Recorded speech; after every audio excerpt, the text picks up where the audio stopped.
Step in the ring, it's NXT time. D-Walk on the mic, gonna blow your mind. We bring the energy, the crowds go wild. We stay on top, we never back down. We break the boundaries, push the limits. NXT wrestling, we the epitome of brilliance. From the mat to the mic, we bring the fire. D-Walk's the name, I'm the rhyme supplier. In a squared circle, we wrestle with passion, heart and dedication. That's our ultimate fashion. Rise to the top, we dominate the game. NXT superstars, we won't be the same. In the squared circle, we wrestle with passion, heart and dedication. That's our ultimate fashion. We rise to the top, we dominate the game. NXT superstars, we won't be the same.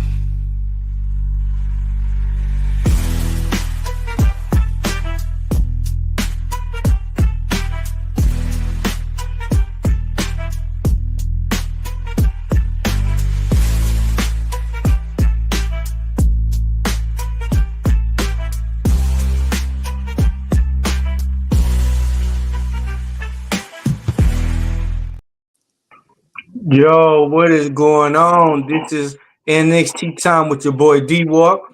We're here to talk about NXT. We got a special guest in the building. Damn. What's your name again, bro? I forgot. And today's 33. Go ahead, tell your description and everything. Tell us about you. What should we know about you? Go ahead. All right. I'm also on YouTube and EOD 33 Wrestling Hub. So I do live streams of Monday Night Raw, NXT. These guys step in and been in the chat and everything. So asked me to participate tonight. So that's why I'm here. I'm glad you came on, bro. Like I said, I checked you out yesterday. Hey, I was like, man, we got to have this dude on here. My bad for getting your name, but I'm just getting excited and overwhelmed and stuff. But thank you for coming on. And then I got my partner, Mr. Joe BNCO. How you doing tonight? Doing good, D-Walk. And yeah, I was in your chat last night, EOD. Yeah. I was trying to light up your chat a little bit. Yeah. Talk about NXT a little bit because a lot of stuff was happening. And then we got the one, the only, Kane the Destroyer. What's going on, man? Let's get this thing popping. Let's talk about some motherfucking NXT, dog.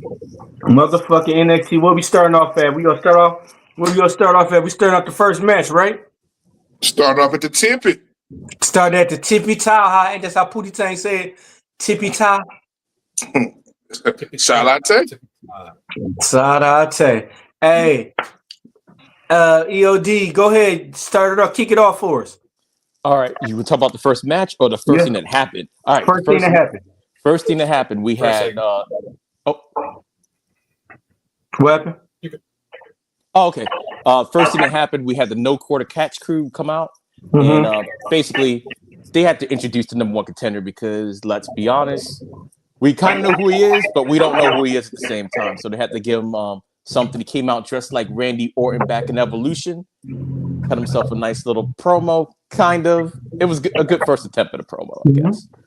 Basically, he was letting everybody know. If y'all didn't know, Miles Bourne is actually partially deaf. So he was letting everybody know he cut a nice little babyface promo about how he's doing it. He wanted to be judged on his ability, not his disability. And I was upset because I'm like, it was a great promo. But he's going to let everybody with a disability down. I am a disabled vet. He's going to let me down because Obafemi is going to whoop that ass. But other than that, that's the first thing that happened on the show for the most part. My question is that how's Lisp and Larry going to hear the 3 count if he's partially deaf? Maybe he's going to feel the vibration on the mat. I don't know. How's he going to hear the referee counting them out? Catch me outside. How about that? Free man. He's going to have to look for the referee signals. Hey, he don't even need to win no belt though. He got the best trophy of all of them. Stephanie Van Kier. I'm jealous. For a limited time only. Hey, as long as it only take one time to get her pregnant. Wow. One time. You're going to mess up her career before it gets started, man. We don't want Stephanie on the bench, man. We don't want her on the bench. Hey, she used to be if I was him, I'm poking like 5,500 holes in the rubber. Not 5,500. 5,500. You sit there and count 5,500 Yeah, holes? I would for that one. D-Walk's going to turn his condoms into sprinklers. Yeah. Yeah, exactly. Hey, Hey, because you know, once you get them pregnant, they yours forever. I heard that. But anyway, I can't take Miles Bourne seriously. I cannot take him seriously. But they I can would see have. that. He's not a bad wrestler. I just can't take him seriously, especially as a singles competition competitor. I can't take him seriously.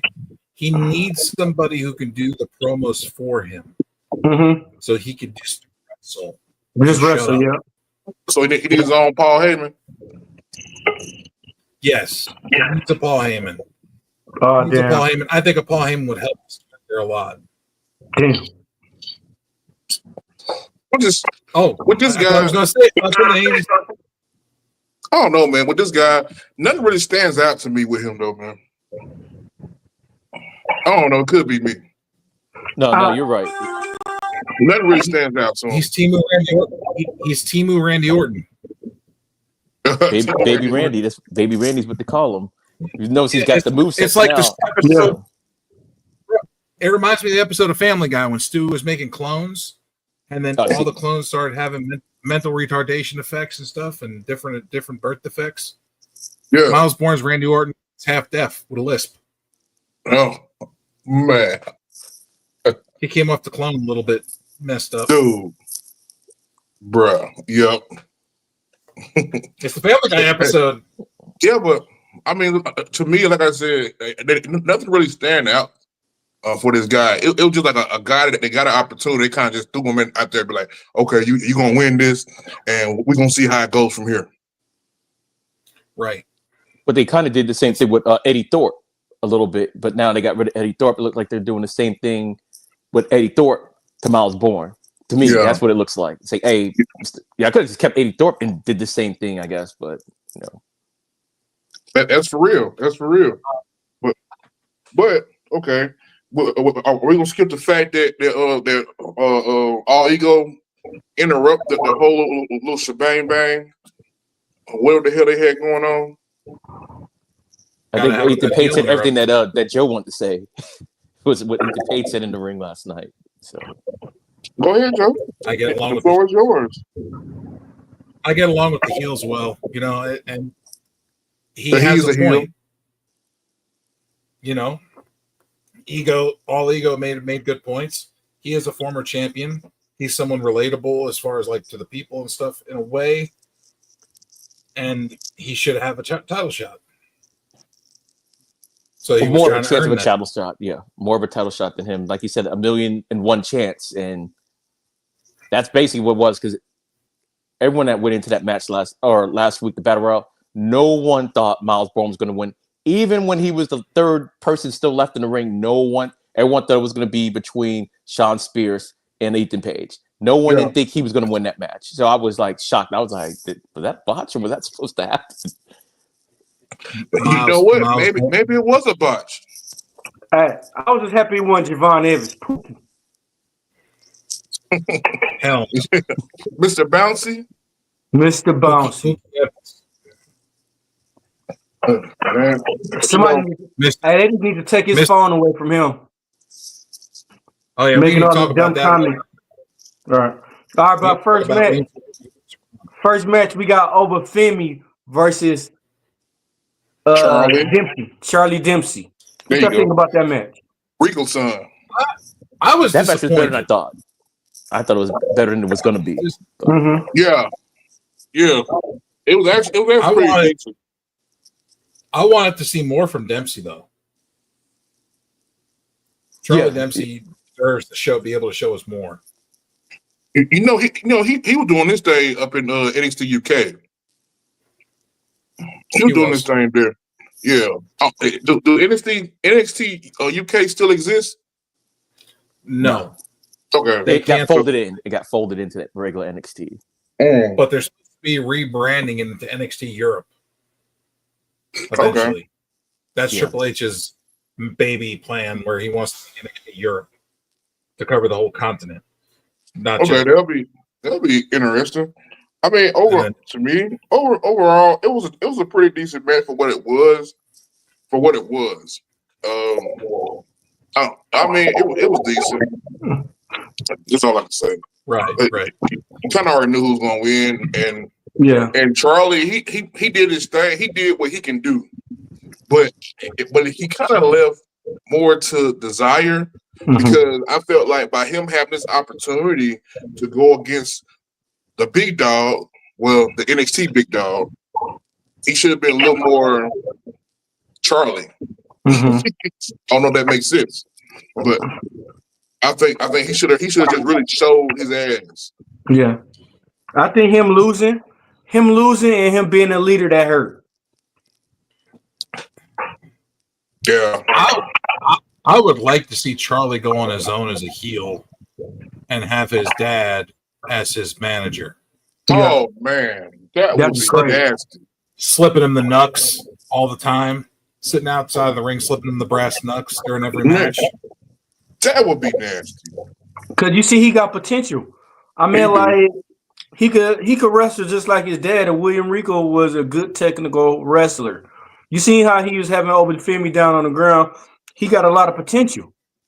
Well, that's why I thought it was a kind of a good match, because one, Obafemi, as big as he is, no one's really wrestled him like that before. That's why it was like surprising the match was even long that. But you couldn't see Dempsey do too much because he is Obafemi and everything. But that's why I'm like, it was a good showing and everything. But Dempsey's had like better matches.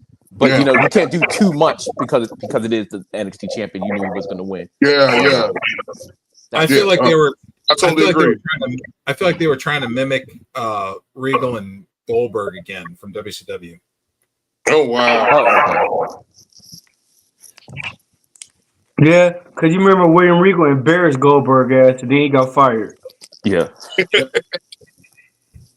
Yeah. But it's crazy because they told him in the back to do it. They told him in the back, like, this dude head too big. Put him down some. And he did that and got fired. He got humbled like a motherfucker. Man. They wanted a reason to fire him, so they were like, yeah, go do this. Go do that.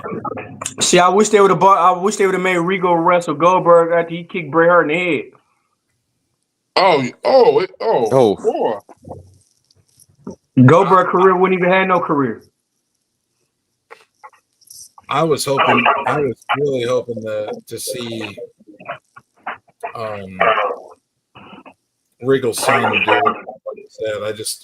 I want to see where they could take his direction of his character, but I don't think the No Quarter Catch Crew is going to be a group any much longer. No. Yeah, they're already fracturing already. And and the way WWE releases people, they might just start releasing people out the North Quarter Catch Crew. Man, they've done it before. And he was good. What was his name? Kemp. He was actually good. It was like, and then they just let him go. Actually, his brother letting his brother go, but he actually got over. He got in because of his brother, but he actually made a name for himself in NXT, and then all of a sudden, he's out. So man, you put Kemp with the one guy, the other guy's in No Quarter Catch Crew. Yeah, I forgot his name. The one that went to Japan. Tavion Heights. Yeah. Yep, Tavion Heights. He got better than you. Tavion Heights. That would have been a badass tag team. Yeah. I mean, he didn't got better since he came back from Japan. New Japan. That just goes to prove my point, what I've always said, that they need to send wrestlers to Japan for 6 months and then have them come back. Let them wrestle. Send them to Mexico for 6 months, Japan 6 months. Have them take a year tour away from the States. 6 months in Japan, 6 months in Mexico, and then you come back to the States to wrestle again. Then they'll have American, Japanese, and Mexican wrestling, and they'll have that knowledge of the product from the different countries. Mm-hmm. Yeah, I agree with that. Yeah, but only in the perfect world. You will mute your mic when you're not talking. Oh, all right. Read the comments. You too loud. I don't know how, but just don't go to New Japan and end up like Hulk Hogan. Come back telling lies like Hulk Hogan. Hey, look, Hogan was good in Japan. You ever seen Hogan in Japan? Yeah. What happened when he came back though? The And boot and leg drop. You ever seen Hogan in Japan? I never saw him in Japan, and I probably never will. But If you go online on YouTube, you can look it up. No holds bar. I'm gonna just say it like that. No holds bar. He used to do all kinds of different wrestling moves, like Russian leg sweeps and things like that. He would be more of a technical wrestler. Oh wow! Go watch his Japanese stuff. He was a lot better than people are giving him credit for. You know, in them other countries, bro, you allowed to do more stuff. U.S., you're not. Yeah, you only allowed. You only have a certain little box that you can do. Well, kind of like how with like currently right now with I know this totally off subject. Ray Phoenix and Penta. Mm-hmm. They can do a whole lot more stuff than they've been displaying. Okay, we got a lot of people asking now back in so slow. All right, so Goldberg so slow. You said what happened? A lot of people are asking why Penta and Phoenix are so slow now. Yeah, they're slowing them down. Oh, yeah, WWE kind of forces you to slow down, just like they did to Ray and Dragon and all those guys. Psychosis, super crazy. I'm mad because Ultimate Dragon, he could have been still wrestling. He could have been a champion, but they watered him down. He couldn't slow down. Mm-hmm. He did. Ultimate Dragon didn't know how to slow down. That was his problem. That's why he got let go so fast. Word. But now we all subject. Okay, let's get back in the subject. Match 2. EOD do the privilege of doing match 2. Match 2. Hold on, we didn't say the finish to the first match. Oh shit, my bad. Okay. Charlie Dempsey and Obafemi. Yeah. It was a good match for it to be a first match. It was something new. I mean, I liked it because it was new. We had never seen him wrestle before. I mean, I liked it. I mean, I give it a B-.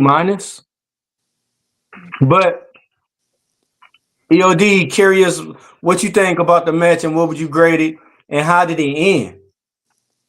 Well, for the first match, but Oba, like I said, we all knew Oba was winning the match. Like everybody knew that.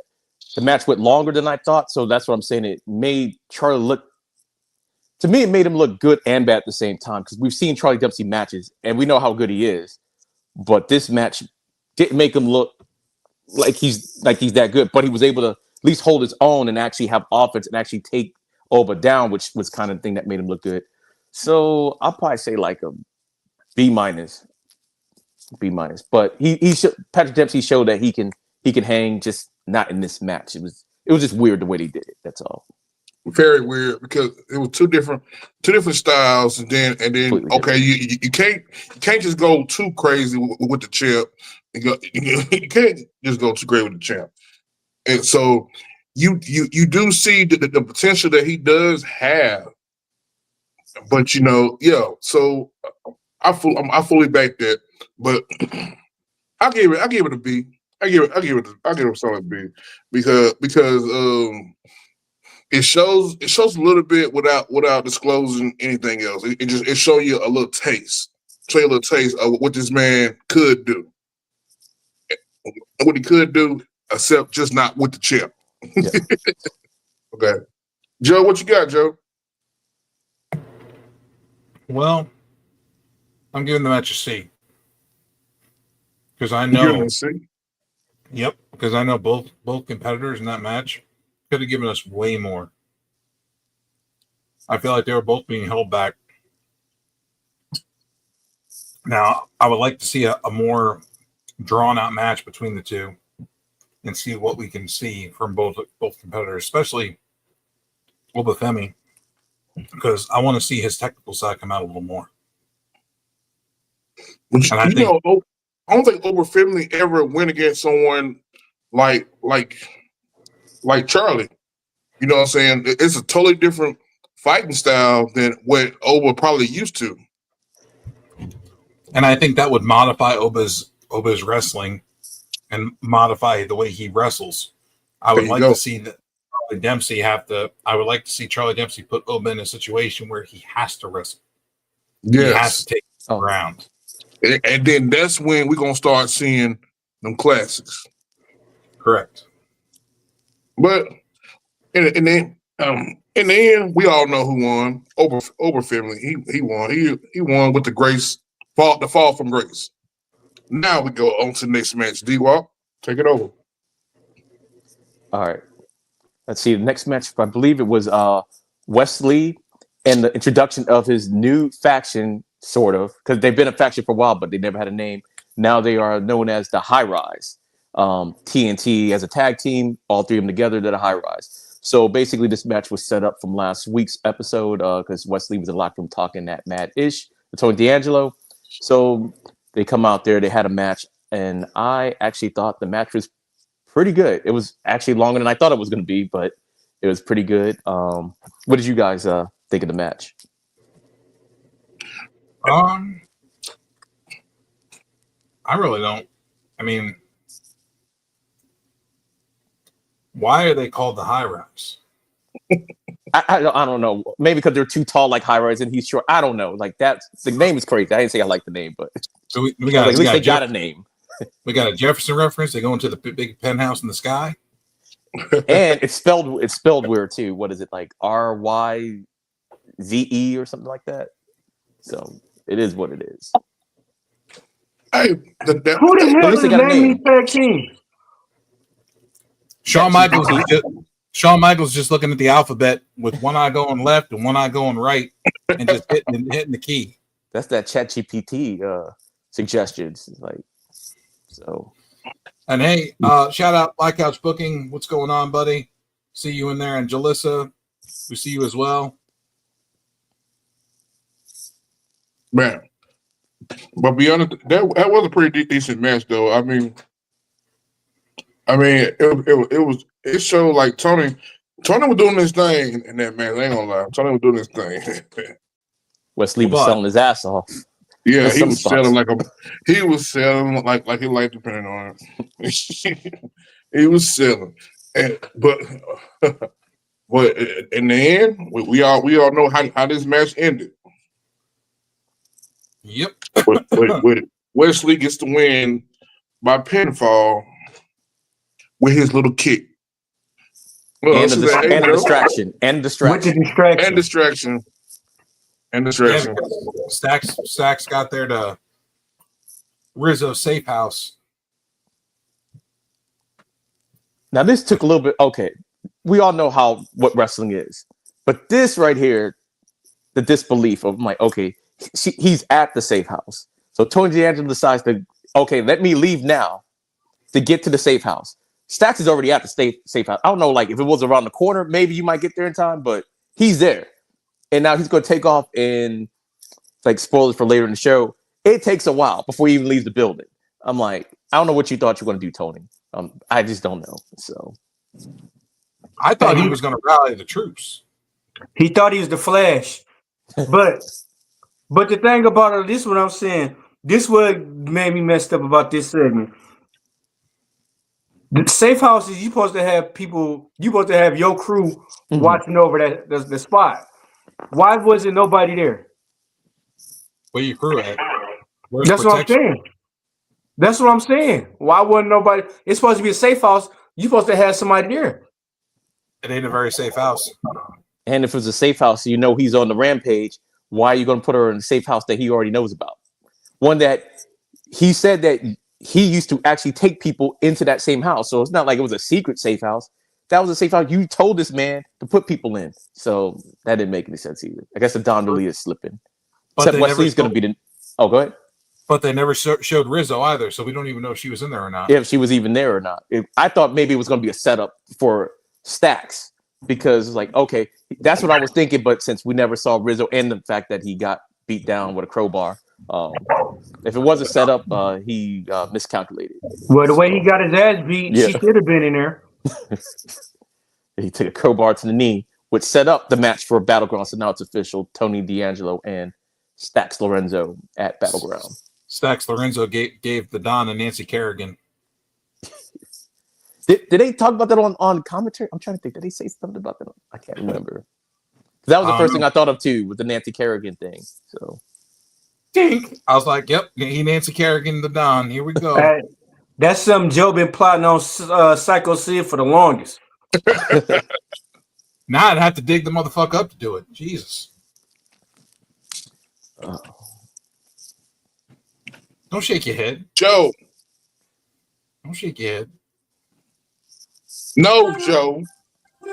What? No what? What are you saying no to? What? Oh, shaking your... Daddy, chill. What the hell is even that? Daddy, You chill. said you gotta dig this man up. There was no sexual references.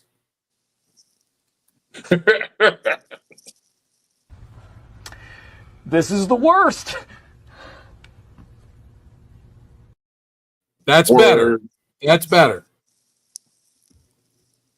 well, Joe. But Okay. So, how do you guys feel about Stacks and Tony? Eh, Are you invested in it? huh? Are you I'm invested in it? thinking maybe there's a call up coming up. That's what I'm thinking. Yeah, That's maybe But it's a way to here's- get Tony called up. yeah. But if Tony gets called up, who's he going to be called up with? Are they going to build a family around him on the main roster? What if they put Tony in the main roster, stack Lorenzo, or what if everybody betray Tony D'Angelo and join Stacks, and that's why he get called up? That's what I feel is going to happen.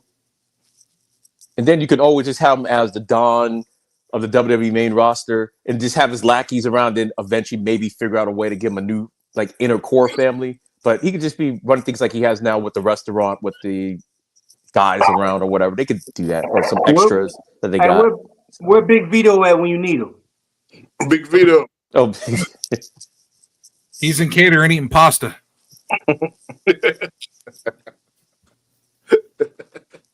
He's right there with Nikita Lyons and OTM and a bunch of these other guys. Hold up. Here, Lion, she got some stuff going on pretty soon too, though. yeah. Yeah, I know. She's finally out of catering. You will not let up on this damn woman. Hey, OTM, same thing. They finally out of catering. They should be called OTC, out of catering. Oh, dear. Hey. Oh, man. Yeah, I didn't know if they were Nikita catering Lyons hurt. I didn't know what was going on with OTM. You see him 1 month and you don't see him again for like 3 months. So Hey, I didn't know what was going on. They've wrestled like 4 or 5 matches in almost 2 years. Yeah. Hey, Jada Parker said, "Fuck y'all, I got better things to do." But And that's the funny thing too with that, because she was the one that was added into the group, and now she's the most, the one that got over the most of the entire group. Scripps made the group. Ain't that crazy? Got let go. Yeah, Scripps. Yeah, hey, now Nikita Lyons, she twerking more than ever. Now Nikita Lyons, she going out ridiculous with this twerking. yeah. Well, that's last week's match. Yes. I just That's because she realized what she's good for. Hey, I was hoping. This is my honest opinion about her. I was hoping she got released and started OnlyFans. Was you going to subscribe to her OnlyFans? Hell yeah, $6.99. I would. No. D-Walk, you get charged $19.99 just because you're you. The fuck you mean by that? $19.99 plus tax comes out to $21.19 when it's all said and done. Hey, it depends what she's showing. It might be worth it. You'd have to pay to see it. You never know. She probably just doing flips and shit. If it just flips, I don't want to see it. But if it's how Bernie Mac said, bucket naked. Well, she'll be flipping. She'll be flipping on something. All right. Oh, that is crazy. But Hey. it seemed like it was more stuff going on in NXT backstage than it was in the ring. Yeah, the women backstage with the LFG finalists at the female side with Undertaker and Bully Ray. Yeah. Oh, but what's y'all grade the match? Huh? What's y'all grade the second match? I apologize. Talking about Wesley and the Don. Yeah. It was average. It was just to get the story over and everything. Yeah. We knew how it was gonna. We knew something was gonna happen. Lorenzo was gonna interfere somehow, and so it was all right. Probably C. Probably it was just average. It really didn't do nothing just to get the story along. That's all. Did nothing. All right. C is And for then- cookie. It's for me. Man, I get that shit a C goddamn minus. Joe, what you give it, Joe? C.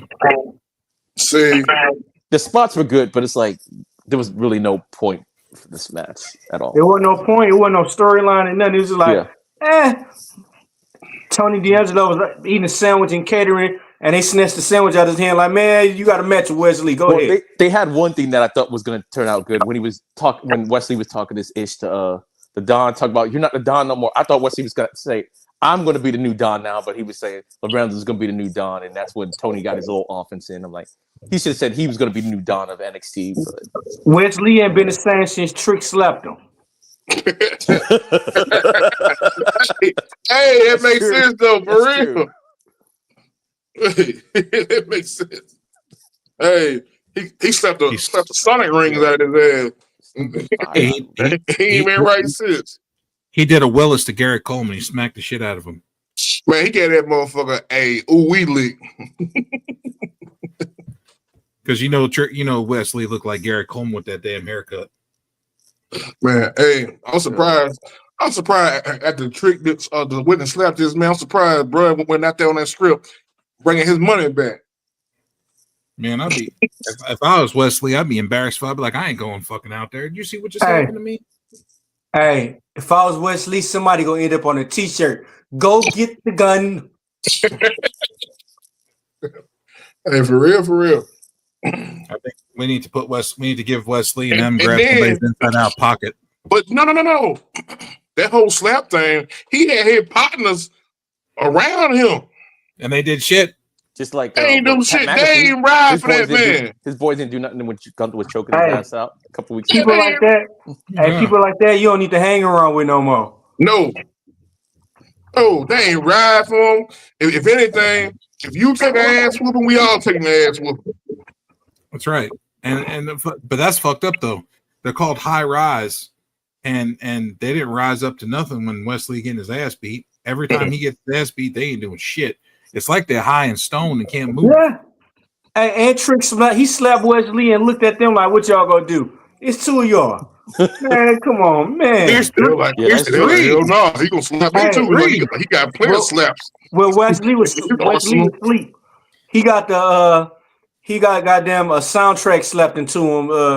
He was on the ground like, he was counting sheep. Hey, you know what? You know what's worse than getting front hand slap? A backhand slap. That was all they were missing. You know what's worse? The backhand, the pimp slap. No. The true pimp slap. The worst one is when you get the baby powder out and you put it in your hand before you. Oh no, not the baby powder. You get the baby powder. That's the pimp slap. Baby powder. Bam.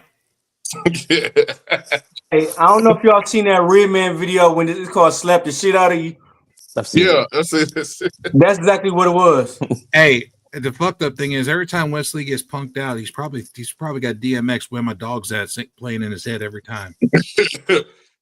Your dog with puppies at that time. Well, they got a new attitude now, so who knows? Maybe, hopefully, next time they got his back, but I doubt it. Oh, look, they made another tag team, so they can just give them the pink slip. Oh, that's usually what they do. Man, but WWE style. Remind you, they ain't finished releasing people. They just looking at reevaluating people like, okay, charisma, physicality, Hey, they did a horrible job on a blow job and everything. We gonna go ahead and release them. What? Wow. That went left. Some of these motherfuckers are doing it. Why didn't you feel for yourself? How do you think Nikita Lyons keeps her job? Oh, How do you think she blew out? How do you think she blew out both her fucking knees? Hey, you remember that song? God damn it! Get silly. See what he did? Get silly. There you go. It's silly. Hello, everybody. Hello. Hey, what's up? Just want to remind everybody to like, subscribe, comment, and to remind people that this is a episodic review. So, ladies and gentlemen, Joe, Dennis, Kane, you were talking about the LFG segment about the 2 finalists, and then there was Izzy Dame and Nikita Lyons, Lash Legend, and her new partner, apparently. And the 3, I want to ask a question for EOD 33 Wrestling Hub. Who is the third person in the background? It was Callie Armstrong, Kendall Gray, and third. Wendy Chu. Wait, when No, in the that you talking was about not in the Wendy match? Chu. That's a blonde ass girl. Oh no, are you talking about in the back? Oh, I thought you were talking about the Yeah, in the match. back. The back. Mhm. I do not know. Hold on, I'll mute myself. I remember Izzy Dame came up with Nikita Lyons. Last Legends Yep. came out with Lola Vice, and Her new partner. that's I'm still not over the Jakar Jackson thing, but Oh yeah. Oh, and it just seemed like every other female came out in the back. That's pretty much so. That's why I couldn't tell who was who. Just saw a bunch of, they're kind of short. it wasn't Brindley. I know that, but it was Callie Armstrong, Kendall Gray. They're having a feud. We know that. But I guess, like, my question is for you, because first off, there was no Jasmine Nix today on NXT. I couldn't remember her name. Yeah, I didn't know what was going on with her. Yeah. But before I go, Joe, what are your thoughts on Jasmine Nix disappearing? Is it because that we started promoting that video of her boyfriend being dumbass or more? And with that, ladies and gentlemen, D-Walk, you deserve 2 more buttons of Daddy Chill. So you know what? I'm just gonna say that. Yeah, Joe. Hold up, Joe. 3, this is the worst. 2, oh my god. And I'm gonna find a new button. And the woman with the raw. That button. That's just put it out there right there. All right, guys, I'm out. Y'all know when the Invisible Man come on, we in trouble, right? Hey, that's why I just look like this and hit my blunt like this. I already knew it was coming. Dennis D-Walk's like, I don't give a fuck. Okay, so back to regular scheduled programming. I feel like So a little kid. I feel like a little kid in a little kid in elementary getting chased down by the principal. Nikita Lyons had the most airtime she's had in a while. She was on Impact, Evolve, and had a backstage segment on NXT. This is the most airtime she's had in a long time. Yeah, for real. Somebody been doing extra favors in the back. They're spreading their services around. Sharing is caring, man. TNA, Evolve. I'm gonna have to start calling Shawn Michaels Vince McMahon. Ooh. Okay. Now let's get to can we get to the main event, man? No, Hey, what do you mean? We still got a lot of more matches. Oh damn! My fault. That was only the second match. I'm just trying not to get dinged again. All right, you know how you come out of nowhere, Invisible Man out of nowhere. You know how RKO out of nowhere, Invisible Man out of nowhere. You know, out of nowhere. Okay, what about Ethan Page versus Miles Bourne for the NXT Championship #1 contendership match? It was decent. It did what it needed to do. To me, it did what it needed to do. Show Miles Bourne as a single competitor. Hey, because we've always y'all seen see that, right? Y'all see that, right? 2020 vision in 4K. That's nice. You really think that's going to stop me from saying anything? Fuck no. Can never stop me from saying nothing. Even when you're here, I still say it. Ain't no different. But yeah, I thought it made Miles Bourne look, because Ethan Page, we all know Ethan Page could work. And I think Ethan Page made Miles Bourne look good. Not that he's going to beat Obafemi, but good as a singles competitor. Because like I said, I've never seen him wrestle as a singles competitor. It's always been as a tag and not for too long. So even as a tag, they haven't really won a lot until like very recently they started winning some matches. So to me, it did what it needed to do. And the fact that he beat him clean, which I was shocked. I thought something would still happen because he still is Ethan Page. but he kind of beat him clean. He was kind of shocked about it, but I mean, it was what it was. But it wasn't like a super great match or anything. Like, oh my God, Miles Bourne is his second coming. It was just okay. He's a credible singles competitor that could get better. That's pretty much what I got from it. Word. Like Joe said, he need to have a comment. He need to have a manager. I can't see him going far by him trying to talk by himself. To me, he'd be better if he had a manager to talk for him and he wrestled. He'd have more. He'd have a more potential wrestling career because he don't need to talk. He just need to wrestle. Go Yeah. out there and wrestle. He'd even be better off having a Japanese manager speaking Japanese. Funaki. Than him talking. Funaki. Bring Funaki. Funaki? Someone who we Number can't one understand announcer. at all. The number one announcer. SmackDown number one announcer. Forgot about that. Haftazawa would be his manager. Yeah. Hey, y'all forgot that. Indeed. But it's messed up because it's kind of fucking racist because it wasn't even him saying that. It was somebody else talking for him. Kind of. Indeed. That was fucked up about it, bro. Like, so what would y'all rate this match? C. I'll give it a C. I want to say high, but it's like it was a C match. It was a C match. C minus. And the show he does have Randy Orton's movesets. I'll give him that. He started the uppercuts. He even dropped like Randy at one point, like he was going to do the it was in curl up and what is it? What's that move that he does? But they just but they messed it. But it's like I don't know if he messed it up or whatever because he dropped like on his hands and. But it makes no sense because LFG just fucking disqualified somebody from the competition because he was doing the Rock's moveset. And they were like, well, there'll never be another Rock. You shouldn't be doing the Rock's moveset. You should think of your own stuff, blah, blah, blah, blah, blah. And then we got Miles Bourne doing all Randy Orton shit. Well, tell you, in Miles' defense, though, he kind of just started doing it since people started calling him Baby Randy. So it kind of makes sense when he started dressing like him a little bit. Like, I wish he had something else, but I get what they're trying to do with the Randy Orton thing. But you're saying he does have his own stuff. Wish he was a little more original. Yes. Yeah. Have a couple of the moves, but then keep them original. Yeah. Word. I mean, him being more original would be cool as hell, but him trying to mimic Randy Orton while Randy Orton is still wrestling, it's still there. Yeah. That is crazy. That is crazy. Yeah, don't make Randy come to NXT. You know he would. And it's crazy because he was the one that took the RKO before John Cena came in there and attacked Randy Orton. Yeah. Mm-hmm. So everybody's pretty much in agreement. Match the C rating. Even Invisible Man said C rating. It was average. How about the women's match with Thea Hale and Tatum Paxton? I hope they.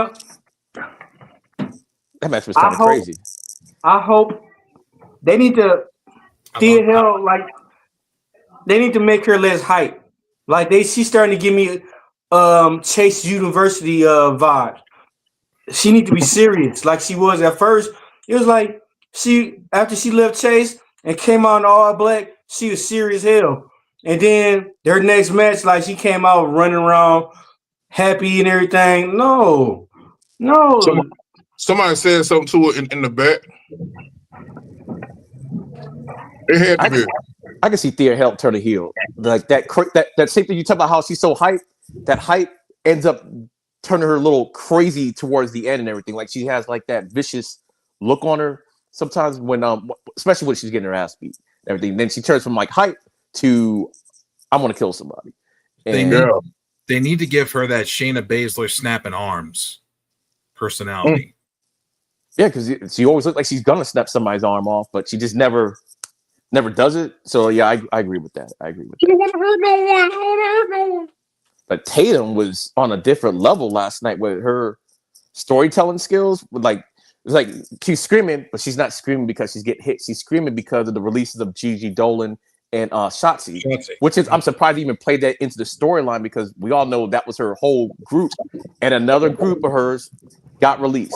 She's still there because it's not the first time it's happened to her and stuff. So It's like Yo, the third. shout out to Black Couch.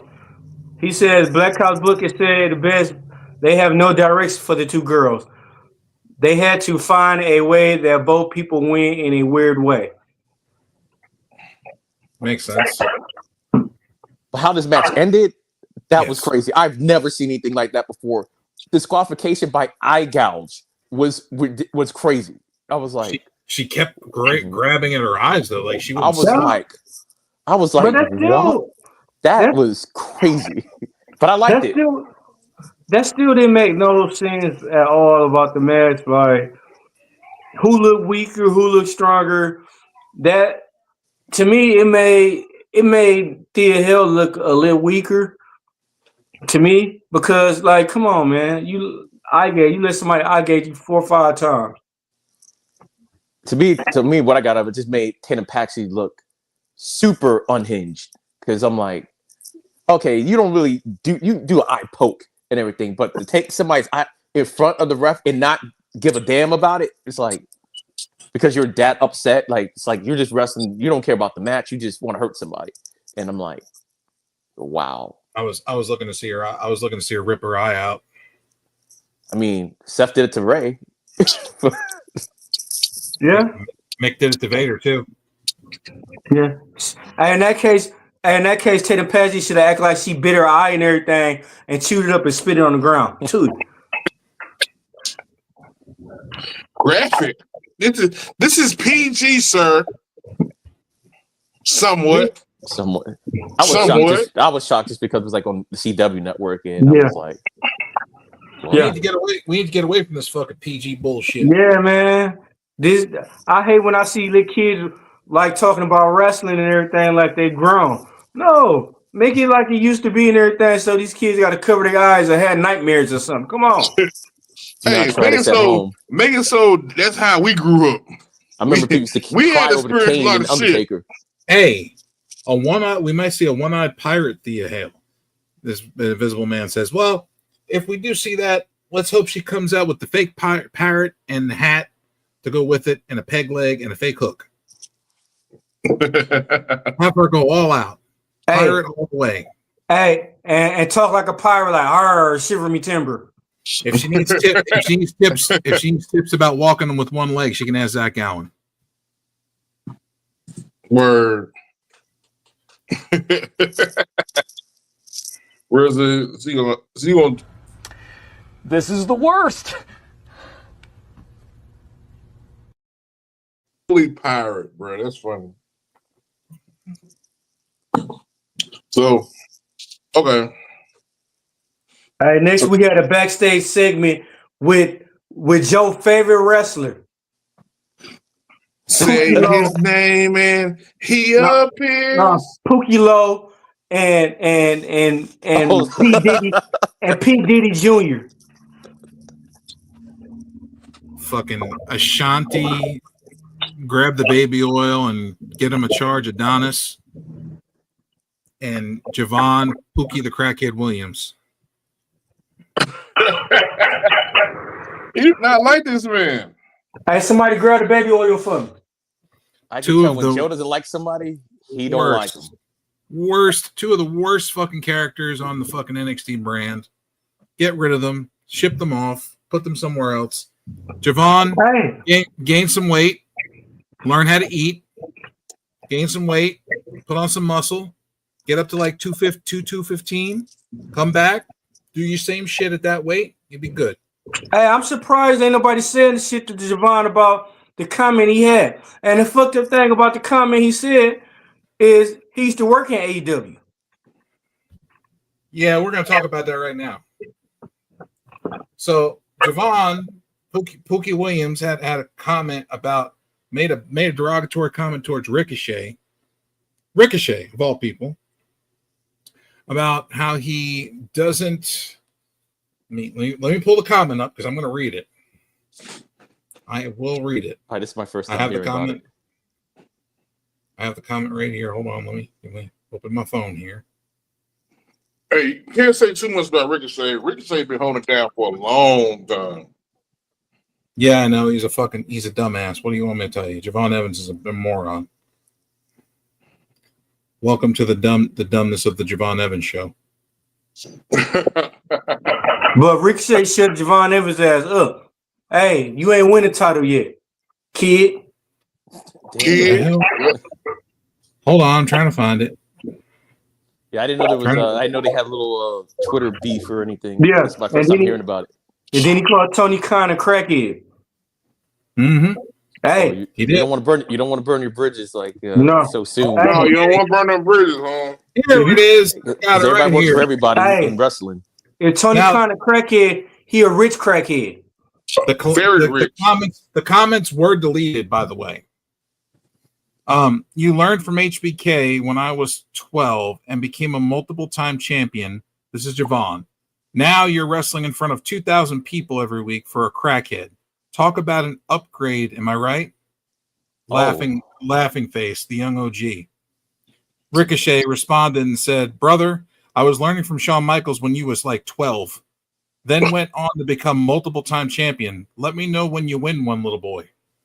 Oh. Humble him. That's worse than kid. Little Javon Evans responds, says, "Sounds like Mr. Khan isn't giving you enough attention. So you had to come for a successful ass youngin 100. You're giving me the most views on my post, and I'm finally helping you get the most attention you've ever had in your career. All love." Okay, no, that's not. And I haven't been following AEW a lot, but Ricochet is like, I always see Ricochet, something that's going on with Ricochet and AEW. So correct.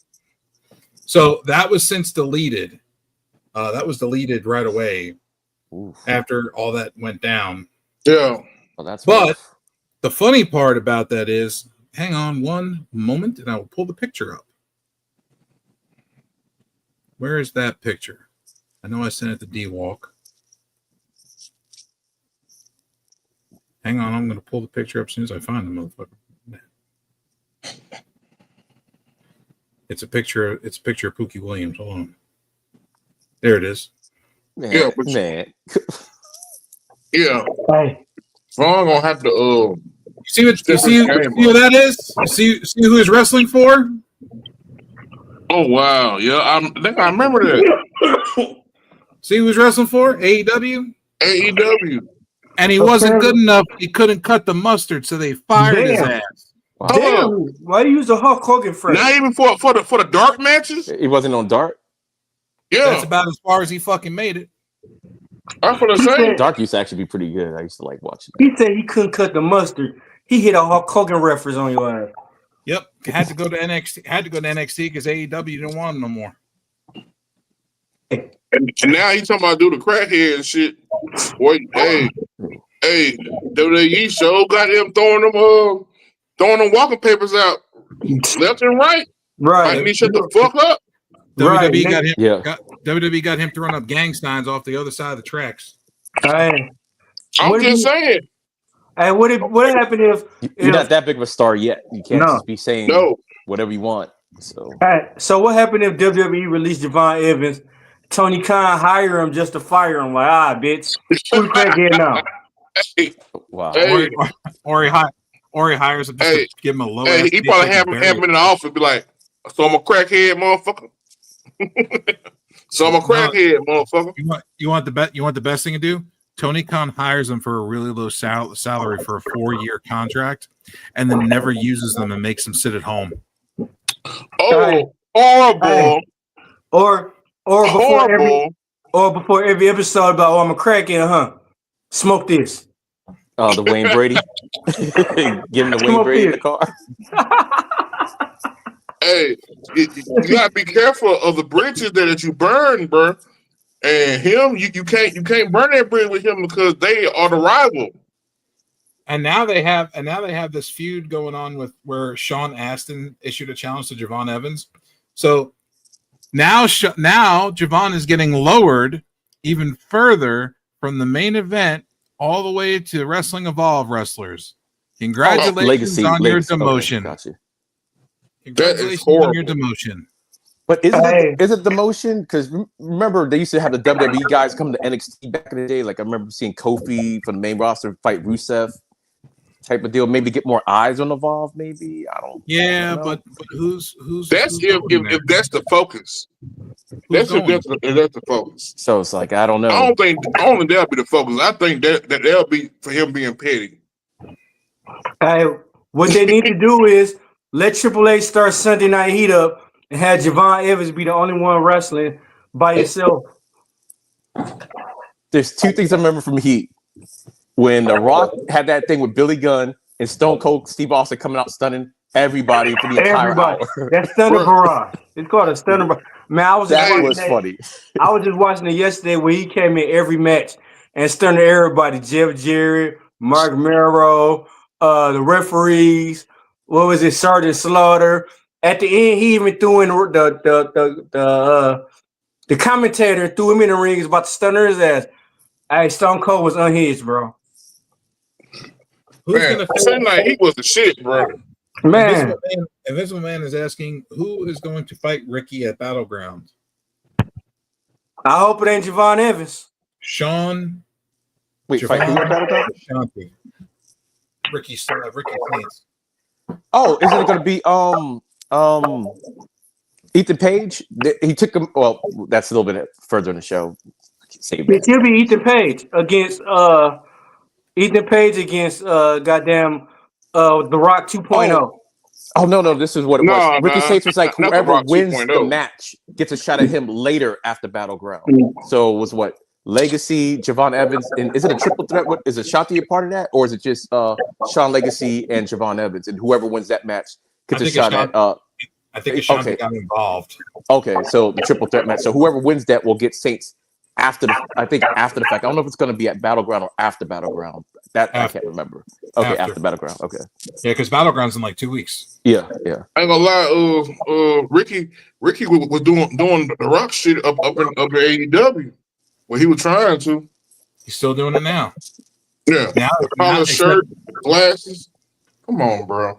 Walking on the guardrail, grabbing his crotch, and then rubbing women's faces with it. But you remember Edge? Well, Coke, you ever seen him do that? Coke called him out on it though.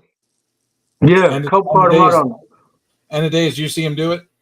Ooh, Rick, I haven't watched it. When he was like walking on the guardrail and he started grabbing his crotch. Yeah. Oh yeah. He rubs the woman's face with the hand that was on his crotch.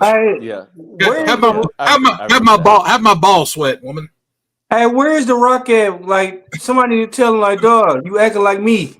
Well, Coach said that back in AEW. Somebody need to say to him now.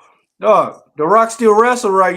So you can't be acting like The Rock. Come on, somebody need to say something to this man. Rock is supposed to pop back up in the storyline sometime by the end of the summer is what I'm hearing. No, he need to pop in Ricky Saints and be like, you're not me. He kind of is a young him. He just needs to Ricky Starks in NWA. The first thing I thought about Rock. Just a skinnier version of The Rock. He needs a fanny pack. Yeah. That's a fanny pack. Hey, what if they do a segment where Ricky Saints and The Rock bumping each other and they both got on the same outfit and The Rock flame his ass? He's one of them Heathcliff and sweaters. The Rock will flame him now. Yeah. He will flame him. And they'll be super fucking funny. Man, hey, Ricky Saints might as well go back to fucking Ring of Honor or somewhere because he ain't gonna be able to go back to AEW after The Rock flame his ass. He could always go back. Hey, I heard some other stuff going on with The Rock though, bro. I don't know how true it is though. But he's trying to out Triple H. No, I mean that's part of it, but yeah. Hey y'all, for all the PUWF followers and listeners like that, do not take my shit out of context. Do not. I mean, whatever. But I heard that they trying to get rid of The Rock because the big guys that's with the new parent company, they say The Rock is too egotistic and they trying to fire him if they ain't already fired him. It said he has too many demands and he's basically his ego is getting in the way of a lot of stuff. I could believe it. He's like I said, he's trying to shit on Triple H to take his job. I can believe it. Yes, and what I heard was they were talking about. I don't know. They said they gonna get rid of him slowly. I mean, silently, or they already got rid of him. One of the two. But they said his demands are too fucking outrageous. Mm-hmm. Hey, and you know what's fucking crazy? They fired The Rock. Guess Vince McMahon still got the number 2 stock in WWE and TKO. Vince McMahon still got money through the company. Word. Okay. A lot of money. Shitload of money. He need to let me hold a meal. Okay, now you see what the Invisible Man said. The contract signing segment is next. Oh, we got the we got the contract signing. EOD, go ahead, take us to the contract signing. All right, we start off with Ava in the office. Trick Williams is already sitting there bringing in the TNA World Heavyweight Champion, Joe's favorite person, Joe Hendry. And I caught that in the chat last night. I guess there's some beef there. Maybe because his name is Joe. I don't know. Hey, you finna make there Joe can only be one. You finna make Joe flip furniture around. Hey, all right. I don't believe in Joe Hendry. I don't believe. This segment to me, maybe not to Joe, I thought this was a great segment because Joe Hendry came out there. You know, he's all smile and kind of goofy sometimes. He was dead serious. He put Trick Williams in this place last night. He flamed his ass. He said, if you don't win in this one, you can't go back to NXT. Like, you fucking done. Yeah, because Trick Williams came out and started talking about, he just got his 15 minutes of fame and everything. He's bigger than the NXT. He's bigger than TNA. He's Hollywood Trick now. That's even a weird name, but that's a whole other thing. But and he was basically saying he's going to take the title from him because it's important to him. And then Joe was just sitting there like, you know what? Your opportunity at the title is dwindling. You're supposed to be the man, but how are you going to be the man without a championship, without gold? Yeah. You can't. You say you don't have a way to get the NXT championship anymore. And when I beat you, your pathway to gold for TNA is gone too. So where that's going to leave you? It leaves where your 15 minutes of fame is about to be up. And I was like, wow. He was just calm, serious, chill. Cool delivery. So what I can see happening is Trick losing. He goes to the main roster and he got to get back with Carmelo. Yeah. I can see that. I can see that. I think they should have them on different brands, kind of how they're doing Penta and Phoenix right now. And then eventually put them back together, but who knows? They're about to put Penta and Phoenix back together next week. Yeah. Oh, really? Yeah, already. Already? Wow. Was there was there like a storyline reason or anything like that, or Judgment Day? Because okay. Judgment Day. Okay. So they're gonna put. Hey, didn't he get jumped though? He did say that's the only person he trusts. His brother said that on Smack. The only person he trusts. Dragon Lee should be with him too, because Dragon Lee's his brother also. Yeah. So. Hey, but didn't Ray Phoenix get attacked though? Didn't he get jumped? Ray Phoenix recently got jumped backstage. Did he? Yeah. Was it Escobar, his group? No, it was Brutus now. Oh, it was the Creed brothers. Okay, Creed. Yeah, but if you bring Penta into the mix, they can go past between SmackDown and Raw. Yeah. I see how he pivoted from that Joe Hendry comment, but that's okay. Yeah, they're for real. Hey, he did. Yeah, Joe didn't even acknowledge it. Joe who? See, well, he got your first name. Huh? He got your first name.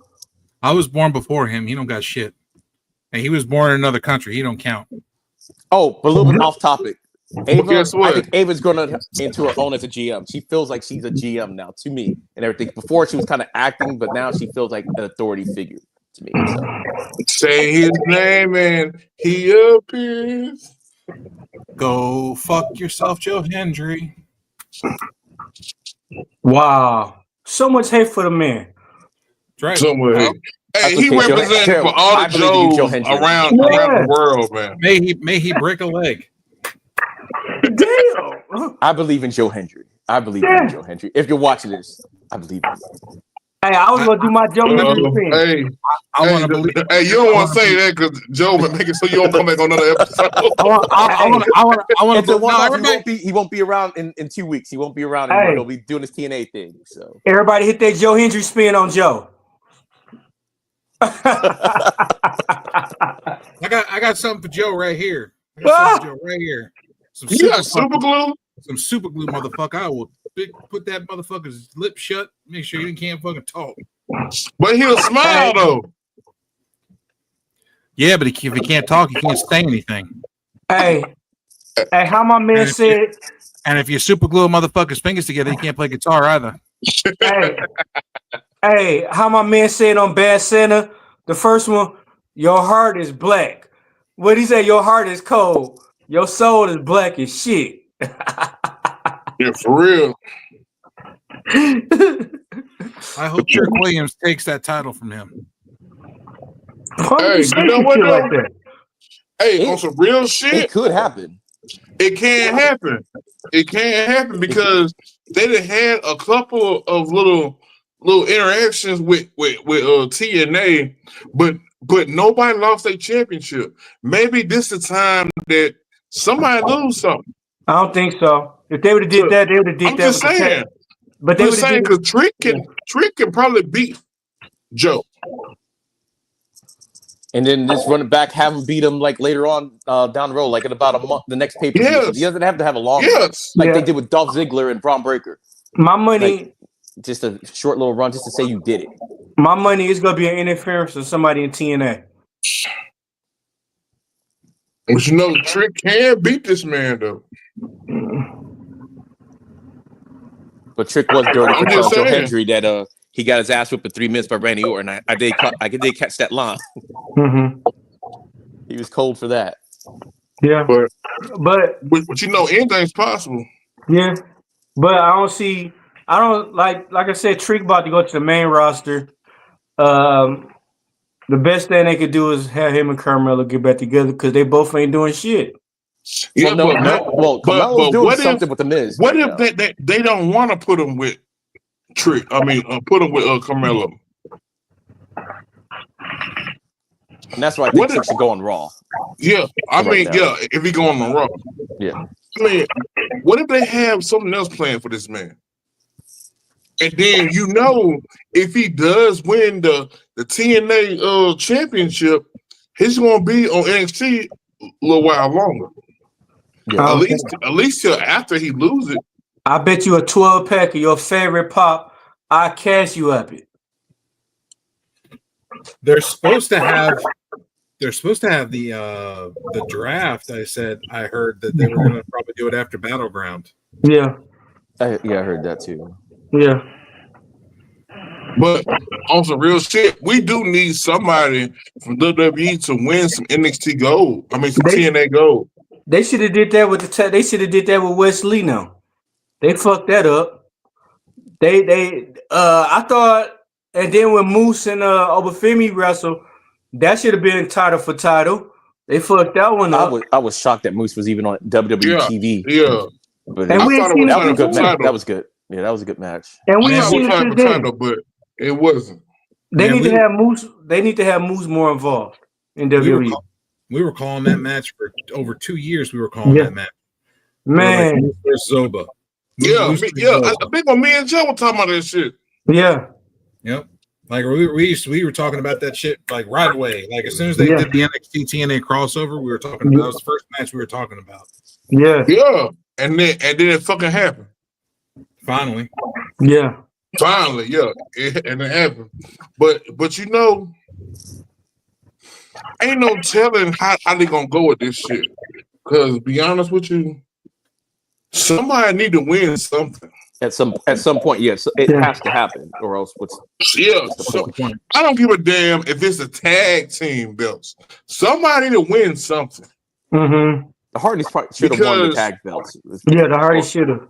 Yeah, because they displaying this shit, and then and then how they going about it is the people, the folks are keeping they championship. No, if you want to shake something up, let them win something. Let them win something. Somebody got to win. We need to have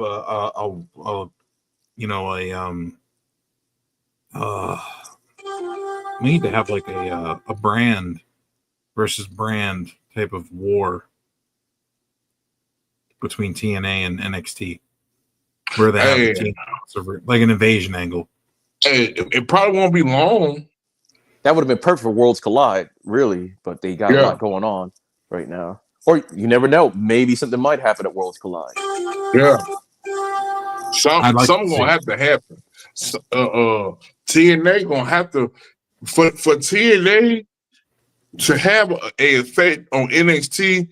Somebody has to win, somebody has to lose, but it's gonna take somebody to lose in TNA, because just think about it. Trick Williams, the TNA fucking champion. That's good for everybody, because it's going to get news. It's going to bring TNA more eyeballs onto the product for TNA. If an NXT star is your champion instead of vice versa. So if Trick Williams beat this man, bro, that's going to be exposure by itself. Joe Hendry eventually is going to end up. Check this out though. Now, I don't care how long he have it. Exactly. I don't care how long he have it. He can have it for a day. But by him getting it, I mean, it's going to change shit the fuck up. It's like you're going to have to watch it, because it's going to be like, hey, you don't know what's going to happen now. It's not going to be, you don't know. Yeah, so you and have that to will watch be it. Unexpected. Man, okay. Yeah, bro. Yeah. It's going to have to happen. Yeah, I don't think TNA will let that happen. The way they did this, they should have been did it. They should have did the invasion angle. It should have been title still. It should have title been swapping. To me, now it's too late. No, it's not too late. It's never too late. The reason why it's not too late, because they going off what the crowd feed them. Mm-hmm. They're going with what the crowd feed them, bro. It's not too late. Man, I'm telling you, just say, I'm not saying it had to be Trick, but somebody has to win something. Even if it's not for long, somebody has to win something, bro. Because otherwise, this shit here is just a waste of fucking time. You can have a 2-week title reign if you want. Yeah. But the fact that it changed hands, and then you can change it right back. That's what they're looking for. The fact they changed hands. So they keep an eye on what the fans feed them. Right. Right now, we just like re-microwaving your food over and over again, dog, because it's gonna get cold. Then you gotta microwave it again, and then let it sit out. It's gonna get cold again. That's what they doing. Man, I'm telling you, bro. Somebody has to win something. Joe, what's your opinion, man? Spit it. Go ahead. Someone's got to win a championship from another brand. Somebody has to. It's got to happen. We need to start mixing and matching these titles a little bit to make people feel like. I mean, bro, just think about it, bro. Anyway, so the last couple championships they had, nobody retained. The person retained. Yeah, and it's becoming a point to where the fans are like, well, we already know if it's a TNA guy with a TNA title versus an NXT guy, we know TNA is going to retain their belts, and we know NXT is going to retain their title, so we know that who's going to win the match. And they never put them both on the line. So be like it's got to change hands if it's both on the line. This is disqualification of some sort. Like with Moose and Oba, it was just Oba's title that was on the line. Was it just Oba's title on the line, not Moose's title, I believe? Yes. So that's what I'm saying. Like if two people have got titles, they got to both be on the line. If you're going to do it both on the line, then more than likely it's gonna change. Something's going to change hands, unless you have a crazy disqualification thing where belts can't change hands on disqualification. Unless it's a special stipulation for it. But exactly. Other than that, yeah, that's something that they would probably do. Also, they'd be like, it's a disqualification, or both men got counted out at the same time, so titles don't change hands. Yeah. Yep. Hopefully this TNA NXT. Excuse me. Yeah, they got to do something, bro. Partnership works a little better. Yeah. EOD, what we at the main event now, baby. Kane the Destroyer, we need you. Now we're here for the main event of the evening. Oh, where's he at? What's up, man? Oh, he's We still. need you, main event. We need you to Mark Henry right now. Okay. Hey, it's time for the main event. Have you done something, Mark Henry? It's time for the main event. See, looks and sounds like Mark Henry. Yeah. All right. The main event was your tag team that was set up earlier. I think we skipped over it, but it was set up earlier in the night. Fallon Henry and JC Jane takes on Jordan Grace and the NXT Women's Champion Stephanie Vaquer. And basically, Jordan Grace is Stephanie's bodyguard for all intents and purposes because she says she doesn't want anything to happen to her investment, because she's going to take that title off of her on Battleground. I mentioned it because it will play later on to the match. But this was a good match. This right here was a good match.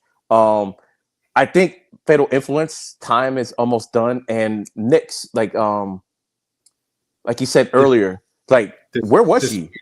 Is she hurt, or is she still with the company, or being punished for the shenanigans of someone else? I hope she released her with her boyfriend, but she started OnlyFans. Dump him and find my number or something, whatever. So so she wasn't there. The other member of Fatal Influence, because Gigi Dolan and JC, not Gigi Dolan, sorry, JC Jane and Fallon Henley was kind of, I don't want to say beefing, but you could tell there's some friction going on with them because of that North American title situation. And they're about to split the group up.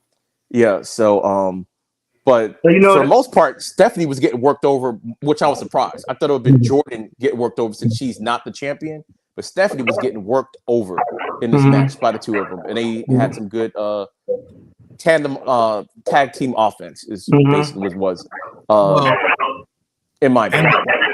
And the day is the reason that they were working on Stephanie versus Jordan is because one woman can work better than the other. One can sell better than the other. Jordan has a lot of problems that she needs to work on. Yeah, I was just kind of shocked because I was like, "Oh, she's the champion." And I'm like, "Man, she's getting." She's getting worked. So Jordan Grace gives me Jade Cargill vibes. Hey man, come on, man, lay off the lady, man. She trained. Just because you trying to break people's necks? She ain't no worse than Nia Jax, but on this Fatal Influence thing, what? 5 times in a week, in a month? Hey man, that was like 2 years ago, man. Quit talking about old stuff. That was now. That was this past month. Hey, sir. Put some respect on her name. She almost broke Julia's neck last week. Hey, shoulda, coulda, woulda. Goldberg almost broke Undertaker's neck. Almost broke her own neck twice in the same match. Hey, but if Fatal Influence break up, how many people you think get released out the group? Out of them 3, who getting released? I already know who Joe gonna say. I already know. I mean, it'll have to be Nyx, in my opinion. What you said? Yeah, I forgot about Nyx, but Nyx is it. That's the one. Check. Bye, Jasmine Nyx. They go do her before when she get on the plane ride. They go fire her and while she on the plane. I mean, I hope she doesn't get released, but I'm just saying, if there was going to be somebody get released from the group, it would probably more likely be. But she still got heat on her too. Yeah, I mean, because of the situation. And then, hey, it'd have been different if she didn't laugh at it, but she laughed at everything this dude did. Like, oh, you thought that was funny, huh? We got a joke for you. But here's a positive: if she was to get released, she's young enough where just you can rehabilitate your image or whatever. Go to another company, hone your craft a little bit. Because WWE, they like that, they like that kind of stuff because they want to get you when you become a star. Yeah. Who thought that CM Punk was ever? I didn't think CM Punk was ever come back to WWE, and now he's like one of the hottest things in WWE, which is crazy. I always like CM Punk though. Her next career is neither OnlyFans or the strip clubs. It's a good possibility. But I do think the match shouldn't have ended the way it ended. I think the match should have. I think Fallon and JC Jane should have won the match. Yeah. And I think it should have been a miscommunication between Stephanie and Jordan. Mm-hmm. Just they have beef anyway because of the title, just because they're two kind of faces, even though the crowd is definitely under Stephanie's side. Yeah. And everything. They established that last week. The crowd is like, we know who we want. Mm-hmm. And I think that would have had a bigger impact. So when they raised her hand up and she's staring at the title, Stephanie's looking at her side-eyed. It was like, oh, well, actually they wouldn't have raised the title. They just been like, oh, beefing, like it was your fault, blah, blah, blah. Yes, Jordan did take a bullet for Stephanie. Yeah. Like a big bullet for her. Like she really was meant that it's like, hey, I'm gonna be your butt. I'm not gonna let anything happen to you because technically the move could have injured her and everything because it was a devastating move, but she pushed her out the way. She took it. So or even if they just got the fighting at the end. Yeah, they could have just started fighting. They got looked at it to get the thumping. See, that's why I said, bro, the best rivalry to me was Stone Cold and The Rock. Because every time they got together, it was always slapping. They did songs together and everything. They can't never bring that back. Like that's magic. That was magic right there. Jordan Grace's nickname needs to be Meathead. Damn. She lost some muscle. But here's the thing. I think the WWE has a problem with this only because Monday night was the same thing. Even though I know we're talking about NXT, but the women in the main event, the tag team match, it should have been Julia and Roxanne to win the match. Wonder knew that would establish them. We know that Io and Rhea is probably going to fight again. Give them some beef, have them do a miscommunication, and have them lose the match because of the discommunication. It doesn't make them look weak because they lost. It's like, okay, y'all couldn't work together for whatever reason. But my opinion. WWE has an issue. One of them is stop booking women's tag team matches in the main event. Stop it. It is not something that people want to see. It is not something that anybody wants to see. And especially when there's no reason for it. There's no titles in line. There's no reason for that to be the main event. No. You're taking the main event away from people who can actually have a better main event. That goes for NXT too. Stop making these weird fucking tag team matches with females and putting them in the main event. Yeah. Nobody wants to see it. Who the fuck wants to see a pointless tag team match that has no point to it? That's why I said I think they should have lost, because then it makes the story a little bit better. Like I actually like the match. I like the match itself. It's just the way it ended. Because I'm like, how does it make the story? But on the card, on the card, that should have been the mid card match. And Ethan Page and Miles Bourne should have been the main event. Yeah, that should have been the main event since it was for the number one contendership spot. Yeah, I agree with that. But maybe they did it that way because it's still Miles Bourne. I guess I don't know. But yeah, I actually thought that was going to be the main event when they announced it on the show. I thought that was going to be the main event because it just seemed like that's a main event type of match. Number one contendership for Obafemi's championship. So who would y'all grade it? The match. Well, it was for me. I think it was a beat. I like the match. I really like the match. I just didn't like the ending. I just didn't like the ending. So I'm big on storylines and knowing. You know, having stuff read into a story as well as having a good match means a lot to me.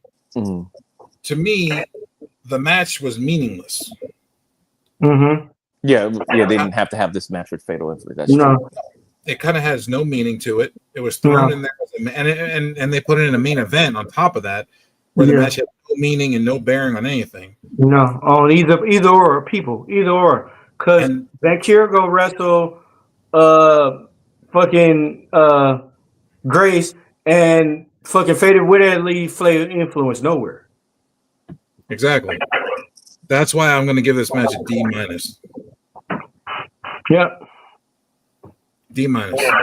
There's nowhere it belonged in the main event, and it had nothing to do with the storylines that they have going on, really. So in that case, that's why I'm rating it so low. Well, even that, it kind of reminds me, like, I was shocked that Obafemi opened up the show. Yeah. I was kind of shocked about that. I thought it would be like further. I thought just because of the nature of it's him, that it would have been further in the show. I didn't think it was going to open. I really didn't think it was going to open up the match. So I was kind of surprised about that. That was crazy. You could have had Oba and Charlie Dempsey open up the second hour of the show. Yeah, that's what I'm saying. It could be like further along, but the open show, I was kind of surprised. Women's tag team match could have started the damn thing. Yeah. Just to get it over with. EOD, what would you grade it? Like I said, I like the match. I just didn't like the ending of it. So me was a B. I guess y'all like a D. So I guess I graded like a lot higher. So but I really liked the match. Yeah. I just did not like the ending. Yeah, I mean, like it would have been dope if they would have had meaning to it. Yeah, I mean, there was like no reason to have it. So that's what if they would have just the ending would have been different. There was like, oh, we got more tension between them because right now they're two faces and it's I don't know. They're not really. If they would have broke up Fatal Influence, or if they would have had brawl at the end, like have both teams fighting each other, like have Jordan and fucking Stephanie beating the shit out of each other on one side of the ring, and JC, Jane, and Fallon beating the shit out of each other on the other side of the ring. Yeah. Like everybody breaks up, and the whole communication thing breaks down. So and then and that's how they end the show. Both people beating the crap out of each other. Yeah. Kane, what'd you grade it? Kane the Destroyer. I think he stepped away. All right, but we missed two segments. The first segment we had you know about the segment EOD?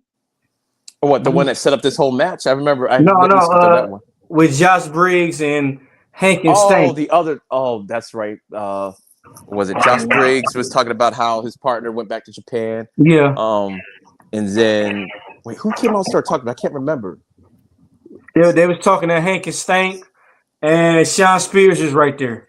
Oh, that's right. Sean Spears was the one that came out and told Josh basically kind of like how it really is him, like because remember he had now Sean, for those of you who don't know, Sean Spears has his tag team partner as part of the culling. So it's like in Sean Spears, I will give credit where credit's due. He's actually a cult figure that's actually walking the walk and talking the talk. He has sacrificed for his people, which you never see. Usually the leader of the group is using the people to get them over. But in this case, he really has sacrificed himself in opportunities for them. So basically, it seems like they're setting up something with Josh and Sean Spears, which I like. Because Sean Spears never wants to be, he just wants to be used. He doesn't really want to be the top guy or anything like that. He just likes to be used. Yeah. And basically, it's Josh. It's you, Josh. You run the people away. It's basically what happened with the gist of this particular promo. Like, I kind of forgot. I think I was trying to get some water or something like that. So I saw it, but I wasn't paying attention to it too quick. But yeah, I caught that part. Josh got potential. He got a lot of potential. I want to see him use him more. Yeah, I see him slim down. He went to Japan for a little bit, came back, and I like the tag team with the two of them. But I guess that was just more like a cultural exchange program. Like he was here for a little bit. He said, "Wow, wow." Because he went to Japan. The guy from Japan came over here, just like a cultural exchange. So he gets to learn a little bit about the American style, the WWE style. And he goes back over to Japan. Cultural exchange. It's the foreign exchange program, like in school. So damn. That's what it was like and everything. And you go to America and you go to China. Damn.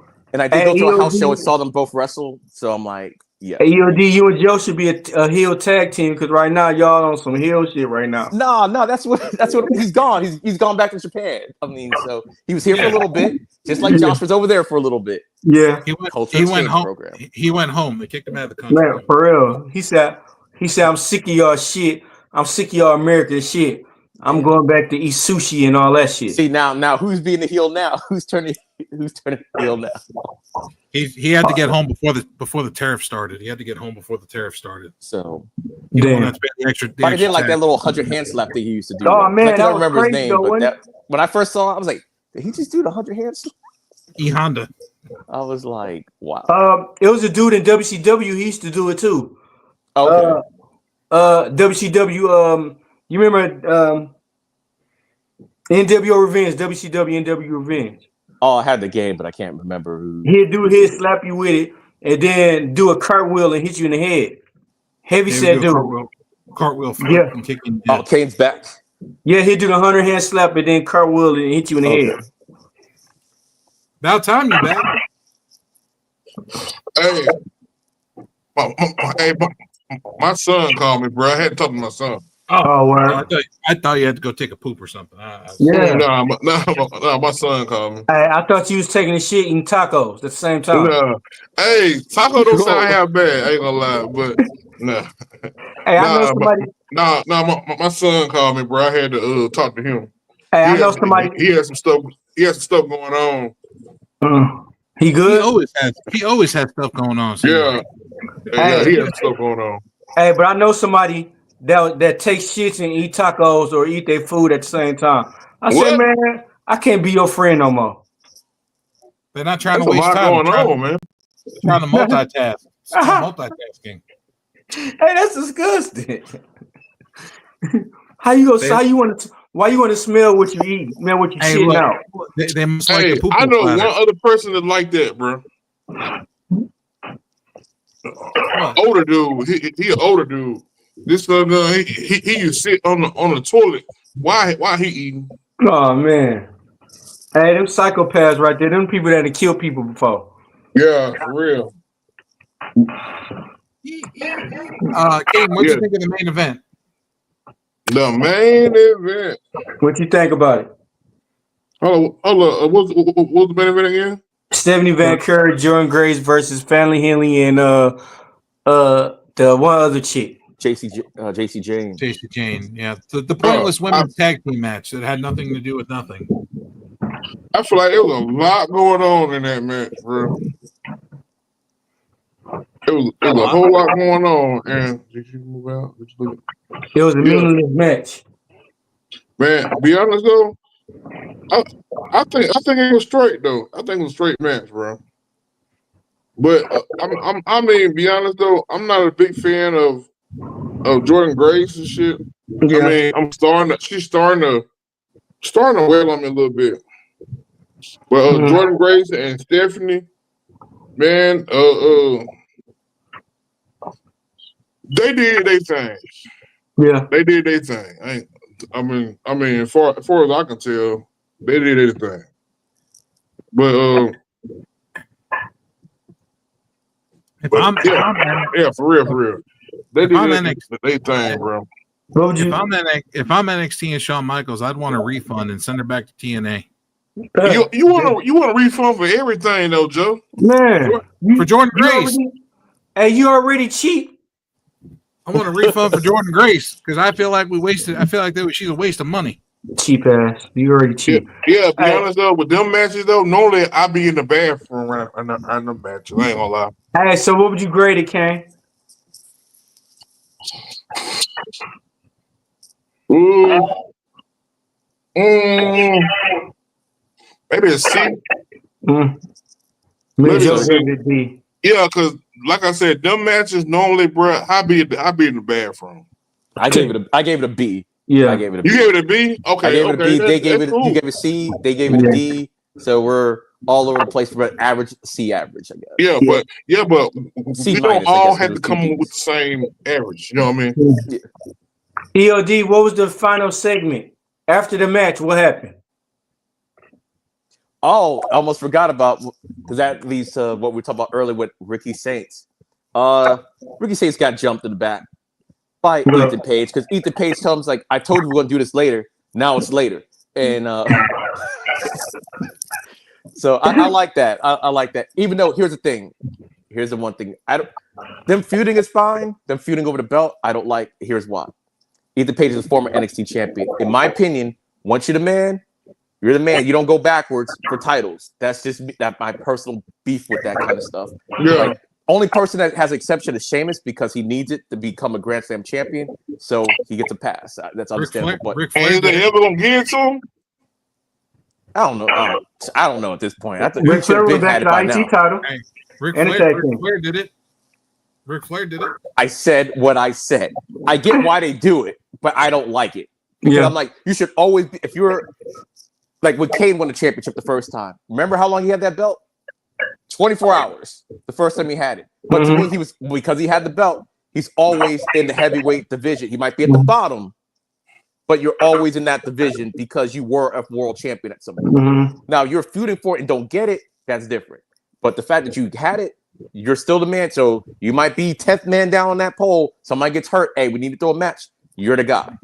So when you have a title, like what they're doing with the U.S. Championship, it was a great match. Yeah. With Fatu and all of them. For real. But Drew McIntyre shouldn't have been. Drew McIntyre and Damian Priest, they shouldn't have been in the match just because they were former world champions. I get why they do it because you got to keep them away from Cena. So I got why they did it, but I just don't like it. You could have, to me, you could have had the match without having the belt involved. Yeah, but I'd rather have Ethan Carter go for different titles. Just say I had it. If you explain it like that, it's like, okay, I want this title because of, and I get that. That's why I said Shane gets a pass because he wants the IC belt because that's the belt he's missing. And he should get IC champion, become a Grand Slam champion. So and he should get it. Hey, for real. He should have had it by now, though. And then I want Ethan Carter to take the belt from Rock 2.0 because I just don't like the Rock 2.0. I don't like him. You're like Ricky Six. Not Ethan Carter. Ethan Carter's a different character, sir. Oh, EC3. You know what I mean? You know Ethan Page. You know what I mean? Ethan Page. Yeah, I know you what I mean. Yeah. Dude, you've been an asshole again, Joe. I'm correcting you. And Ethan Page, the thing with him too is like he's there, but it's like, are you an NXT guy or are you just the guy that's about to get called to the main roster? Because I don't know what. Pretty much, he's a former champion. Doesn't look like he's going to get a shot at the championship again. So it's like, what? Why are you there and everything? Are you like part trainer or something like that, or you're like they don't know what to do with you on the main roster yet? I mean, that's the other thing with NXT. When you're a champion, after you're not a champion anymore, it's kind of hard to become champion. So it's like when you're there too long, it's like you're just kind of holding up space until it's time for them to call you up. What if you do? What if you win the Money in the Bank though and go back for the NXT title? You mean like that Charlotte did? I didn't like that either. No, I'm saying, what if Ethan Page wrestled in the Royal Rumble, wrestling the Money in the Bank? No, that's what I'm saying. Oh, that's right. Charlotte won the Royal Rumble and then challenged for the NXT championship. What if Ethan Page? Same thing. What if Ethan Page win the Money in the Bank and go and challenge for the NXT title and win? Same thing applies because he's already been NXT champion. There's no reason for him to challenge for it. Just like there'll be no reason for him to challenge for the IC belt, which they could technically do or something like that. It's like I don't even know why they ain't doing that. When they win the Money in the Bank, well, I don't even know why they going to the. They should go for the second title. They ain't go for the US title or the IC title. That'd be dope.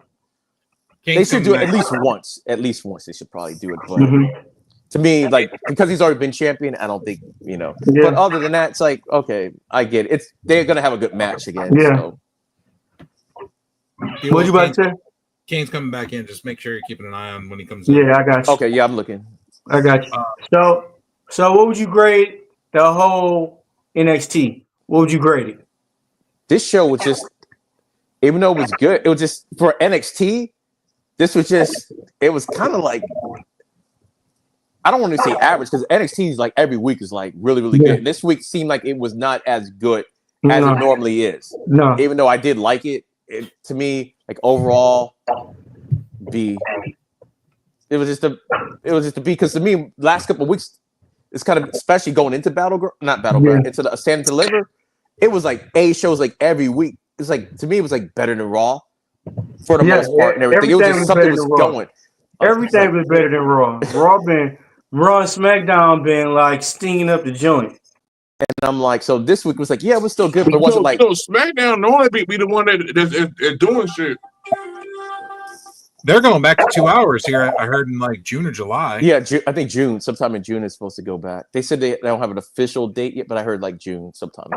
I'm guessing probably after the pay-per-view. Hey, did y'all see AEW ratings was better than Raw and SmackDown? Oh no, I didn't see AEW's ratings have been coming back up. They're actually getting back to where they used to be. They're getting back to. They're getting back in better standings, and they're selling out arenas again. Especially with Max and everything. They said like a lot of viewers with Max and stuff. So they're getting back. So. Hey, Max was a good thing to be on. WWE went to Netflix and Netflix fucking up. Their prices keep going up. It's gonna be like it's a commercial break for Netflix. Like they should do like CW does. Have a lot more picture in picture with the ads. Because I think that's the other thing that makes NXT feel like more exciting, I guess. Because like you're still watching it as you're not getting that disconnect with these long ass 3-minute breaks all the time at weird times. So Yeah, it was just an average show to me this week. I'm going to agree. The show is very average. Yeah, it was just average. Nothing really. I'm going to give it a C, just mid show. Yeah, and I haven't seen an NXT above a mid show in a while. Yeah. This was like surprisingly. They've all been mid. Like the past few months have been just mid shows. Part of WWE's problem, another big problem WWE has, is the show after pay-per-view. This goes for NXT and then the main roster. The shows after a pay-per-view used to be huge. Massive, especially WrestleMania. Yeah. And now they're lackluster. I agree with that. Soulless. Like one or two people showed up, and that's it's like the lead up to, like, you have a lead up episode and a follow-up episode of a pay-per-view. And it just seems like NXT and WWE's main roster cannot capitalize on that week before and week after shows at all. They're not striking right. No. I just feel like they're lacking. Yeah, big. How do you feel, end of days? No, I agree with that. Like I said just a minute ago, with the people debuting, before it used to be a huge thing. SmackDown, what they debuted Aleister Black, but we knew about that like weeks ago. Like they just had the vignette, so, and they did everything but show his actual face, because they did show his face and everything. He's gonna be there. Rusev, okay, that was a surprise, but they didn't really do much with it and everything. We knew he was with the company and everything. Yeah, we knew he was with the company. Same with Alexa Bliss. Like, we knew she was coming back, we just didn't know when. Yeah, and Alexa Bliss, did she just show back up on SmackDown this week instead of right after Mania or something like that, where it would have been, you would think she would have showed up and it went in crazy. a tag match. She's in a tag match. Yeah, but what about the Wyatt Six? They were supposed to come back after Mania too, and they haven't been back yet. Yeah. So like before, it was like always a thing. There was always something going on, new feuds, crazy crowds, and stuff. And this year just felt like, it was cool, but it wasn't like like the day after WrestleMania like you would normally see. It was just, I don't know. Yeah, Alexa Bliss got a big ass pop. Yeah. Her pop was stupid. She always does. But they don't do nothing with it. They don't give her the title. They don't let her do nothing. Nah, that's crazy. Hey, but EOD, you welcome to come back and join whenever you want. We do Wednesdays, Thursdays, Wednesdays, Saturdays, or whenever we feel like it. Evolve. I know Invisible Man, Invisible Woman. The real one, Terrell and CJ Wolfie do the Evolve podcast as well on Thursdays, and sometimes do a review again on Sundays. Yeah, I gotta go make my Evolve video tonight, because I post mine up in the morning time. So I watched most of it. I gotta rewatch it again so I can do the video and stuff. But you will welcome. We'll switch information with all of us, and you can just hit us up whenever. All right. It was nice meeting all you guys. Like, I met you two last night. Kane, first time meeting you. So I'm like, hey, I had fun tonight. This is like my first time doing this, so it's like, man. Go man, come back. Come on back. Man. Yeah, go ahead and shoot out your socials for everybody so they can follow you and stuff. Shout out. All right. Well, all right. Let's start. Actually, the easiest way to do it: go to my Linktree. Linktree /NDays33 has all my stuff. It's got my wrestling YouTube page, which is EOD33 Wrestling Hub. It's got my gaming page, which is just NDays33. That's also on YouTube. My IG NDays33 _gamer. But if you go to Linktree, just remember that Linktree /NDays33. It's all in there. So that way I don't have to shoot everything out. Can you shout out to people? I can't think of any right now, but there are some guys that kind of I do Monday Night Raw with sometimes. Mr. Q3, and also Party Chat React, not with an S, just React. They're on YouTube, they're on Twitch, Kick. So follow those guys. Mr. Q is part of the Party Chat React group, along with Shockwave. So make sure you go follow those guys too. They are live usually with me on Monday nights. So they do their stream, I do mine. We go on Discord, Twitch, and just listen to the stream. So we gonna do an invasion on your podcast sometime soon. We got the NWO right here. We gonna invade. So I had fun. Yeah, I'm glad you did. So that means you could come back more. Yeah, I'll definitely come back. Definitely come back. So It was definitely a lot of fun, and we like getting another person's reaction. You want to invade your ass, boy? Yeah. Hey, and I didn't even. Hey, Invisible Man didn't even really ding us though. Invisible Man probably got too high and fell asleep. Yeah, probably. Yeah. Bro, be honest though, bro. Invisible Man be keeping an eye on us because we all together, bro. God damn it, he sent a message. I heard that. I read that. God damn it. Hey. What? No, that would have been messed up. He said I read that. He might just jump in. I wouldn't be surprised. You never know where he's going to pop up. No, for real. He keeps the train moving. Yeah, for real. Hey.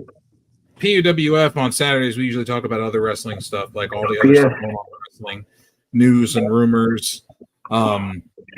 And I know there's a bunch of stuff going on right now with wrestling, and the one thing I was going to talk about was Alberto Del Rio. Mm-hmm. That's going to be because our show last week about Patrick Clark and Velveteen Dream had a lot of traction, and now it's making other podcasters take our story and run with it, like Jim Ross. Yeah, for real. Jim Ross now has done a Velveteen Dream Patrick Clark podcast today. Hey, that's because we keep it real. Too damn real.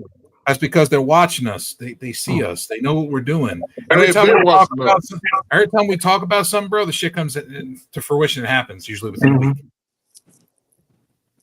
And other people start taking shit, and it's like, great, just give us some credit. That's it. We just want some acknowledgement. That's it. That's it. Right. Acknowledge us. Yeah. It's 4 letters. Not hard to say. PUWF. Yeah. That's it. Hey, even you got to say it real fast. PUWF. That's it. That's it. Thanks to the PUWF for the story. Yeah. It's only fair. Yeah. Everybody else does it.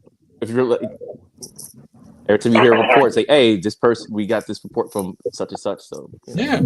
They ain't doing that. They're just like taking the shit, putting it on TV, making the shit happen. We're seeing it. Like, hey, I said they should have did that over the weekend. Hey, they doing a Christopher Columbus to us. Like Becky Lynch and Lyra when they won the tag titles at WrestleMania.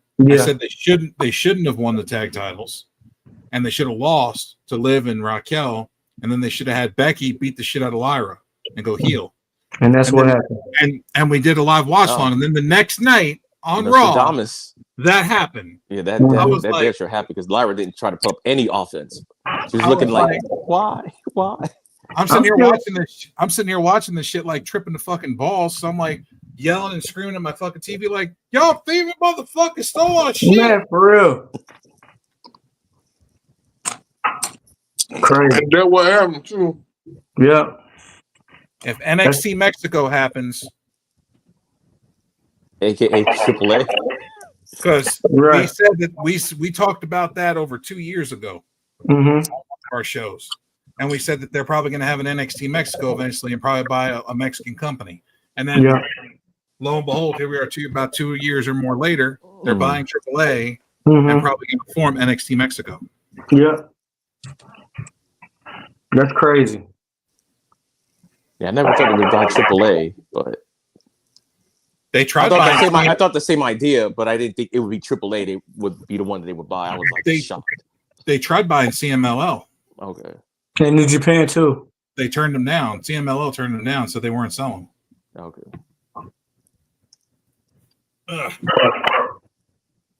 We talked about a lot of things. Yeah, a lot of wrestling stuff we talk about on the weekends. I've heard rumors. I've heard rumors that they're going to be trying to get the belt off of Del Rio or Patron and put it on Vikingo. So you know what that means? Unemployment line. Yeah, I heard they were going to try to get it off of him, put it on Vikingo, because Vikingo is the main one that WWE wanted to get behind. Damn.